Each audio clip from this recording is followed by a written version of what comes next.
तो इस प्रोग्राम में आपको मान लीजिए कि पेमेंट पहले चाहिए, खेसारी भैया का प्रोग्राम रहता है फ्री ऑफ कॉस्ट जाते हैं आप लोग प्रोग्राम करने, तब कहाँ जाता है ये सब चीज? सब कुछ ना आपको देखना चाहिए। आप खेसारी भैया के प्रोग्राम में फ्री में जाते हैं कि नहीं करने प्रोग्राम? फ्री में? हाँ। किसका प्रोग्राम फ्री में? खेसारी भैया के साथ। खेसारी भैया के साथ? हाँ। अगर बोल देगा हाँ 5 लाख रुपया भी देंगे। हाँ। और प्रोग्राम करना बंद कर देंगे उस दिन से। तो आप तो बोले थे कि हमको तो मान लीजिए गाड़ी भी जल गया, 1 रुपया नहीं दिए खेसारी जी, हमारा तो कुछ नहीं दिया हमको। बोलिए, वो तो वीडियो बना कर कर दे। तो इसका मतलब लोग हल्ला किया आपके बारे में क्या कि मतलब खेसारी जी का प्रोग्राम फ्री में करती हैं? खेसारी जी का प्रोग्राम खाली फ्री में करती हैं वो? अच्छा, तब फ्री में उसका क्या बोलते हैं, वो मेरा क्या वो ये है जो फ्री में प्रोग्राम करेंगे।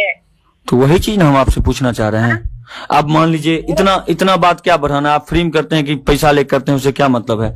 अभी टाइम है, निकलिए आप लोग।